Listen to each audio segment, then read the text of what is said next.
Kagulat World. Unti-unti nang naririnig ng buong mundo ang pangalan ni Alexander Ayala sa mismong puso ng clay court capital ng mundo, ang Roland Garros. At habang papalapit ang torneo sa Paris, parami ang naniniwala na baka ito na ang pinaka-mapanganib na version ng Pinay sensation na nakita natin. Hindi na ito simpleng promising young player. Hindi na rin ito tungkol lang sa pagiging first Filipina na nakaabot sa ganitong stage. Ang pinag-usapan ngayon, possible Grand Slam breakthrough. Isang bagay na dati parang imposible lang pakinggan para sa Philippine tennis. Sa mga nakaraang linggo, makikita ang malaking pagbabago sa laro ni Alex sa clay. Mas composed, mas patient, mas brutal sa baseline rallies, at higit sa lahat, mas fearless laban sa mga veteran ng WTA Tour. Nakakuha siya ng malalaking wins sa European clay swing, kabilang ang solid performances sa Rome at Madrid, habang unti-unting tumataas ang kanyang confidence laban sa elite competition. Hindi biro ang challenge sa Roland Garros. Naroon sina Iga Swiatek, Aryna Sabalenka, at Elena Rybakina, mga halimaw sa women's tennis ngayon. Pero habang ang ibang contenders may pressure at injury concerns, si Alex parang walang kinatatakutan. At dito ngayon nagsisimula ang nakakagulat na tanong. Paano kung ang buong France mismo ang susunod na mabigla sa pangalan ng isang Filipina?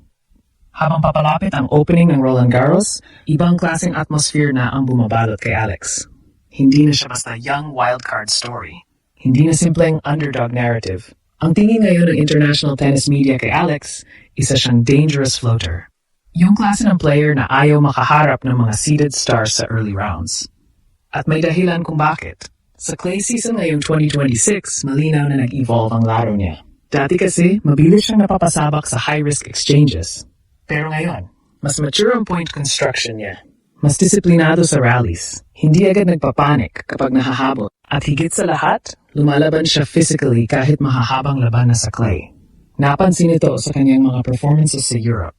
Tinalo niya si Anastasia Pavlyuchenkova sa Madrid sa straight sets. Isang veteran na kilala sa power game at experience sa Grand Slam stage. Pagkatapos nito, nagpakita rin siya ng grit sa Italian Open matapos ang matinding laban kontra Magdalena Frech kung saan kinailangan niyang bumawi matapos mawala ang second set. Ito ang malaking pagbabago kay Alex ngayon. Hindi na lang siya talent. Marunong na siyang mag-adjust habang ongoing ang laban. At kapag dumating ka sa Roland Garros na marunong kang mag-adjust sa clay, delikado ka. Kaya nga maraming fans sa Europe ang nagsisimulang mag-usap tungkol sa possibility ng deep run. Hindi pa man siya kabilang sa pinaka-favorites, pero isa siya sa mga player na kayang magpasabog ng bracket kapag nag-init ang momentum. Importante ring tandaan na may special na koneksyon si Alex sa Roland Garros. Hindi ito ordinaryong venue para sa kanya. Dito siya unang nagkaroon ng major junior success bilang bahagi ng Rafa Nadal Academy System. Dito niya unang naranasan ang pressure ng international spotlight habang bata pa lamang. Kaya ngayong bumabalik siya bilang mas mature, mas malakas, at mas experienced na pro player. Parang cinematic ang dating ng story. Parang bumabalik ang dating batang nangangarap. Pero ngayon handa nang manalo laban sa pinakamalaking pangalan sa mundo. At habang ang ibang top players may sariling problema, lalong nagiging interesting ang sitwasyon. Si Swiatek naghahanap pa ulit ng dominant clay rhythm matapos ang inconsistent stretch na yung season. Si Sabalenka naman may injury concerns at shaky performances sa clay tournaments bago ang French Open. Ibig sabihin, hindi ganun kasolid ang hierarchy ngayong taon. At sa ganitong klaseng Grand Slam, minsan isang fearless rising star lang ang kailangan para gulatin ang buong tournament. Parang bagyo sa tahimik na Paris. At baka ang pangalan ng bagyong iyon, Alexander Ayala. Pero ang pinaka-nakakatakot para sa mga kalaban ni Alex ngayon, hindi lang skill ang dala niya papunta sa Roland Garros, momentum.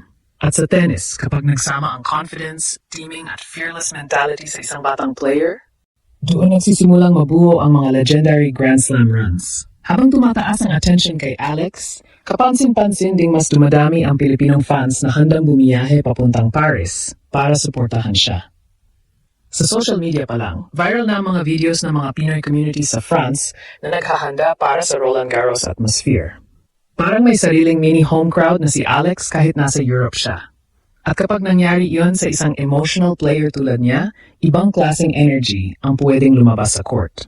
Dahil kapag lumalaban si Alex, hindi lang sarili niya ang gala niya.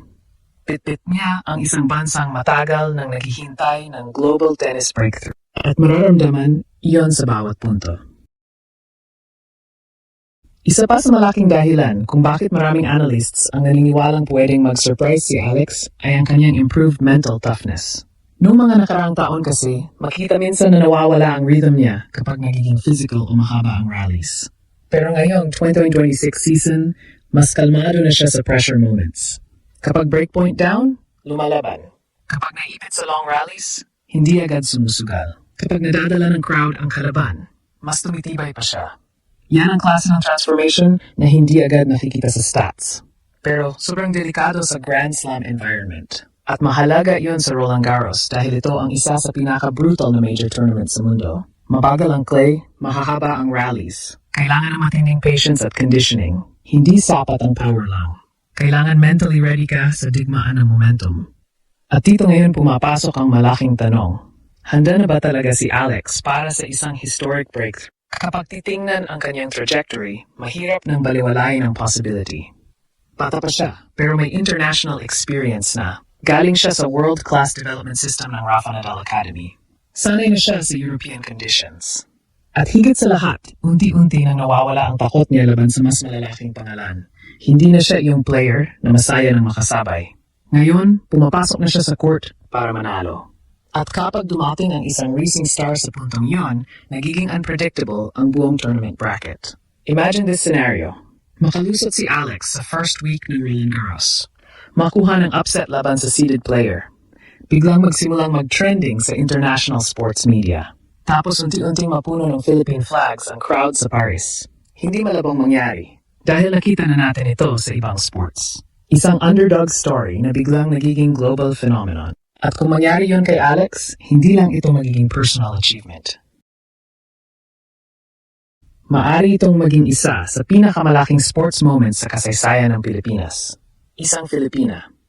Sa clay courts ng France, lumalaban kontra sa pinakamalalaking pangalan ng tennis. At posibleng sinusulat ang simula ng isang Grand Slam legacy na magpapagulat sa buong mundo.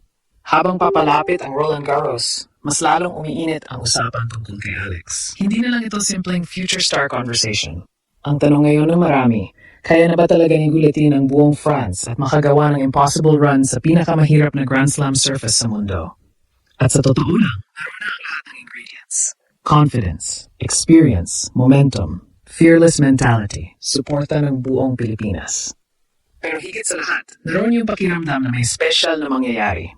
Parang bawat hakbang ni Alex sa Paris, may kasamang kasaysayan. At baka sa pagkakataong ito, hindi lang basta magugulat ang France. Baka masaksihan nila ang pagsilang ng kauna-unahang Pinay Grand Slam superstar.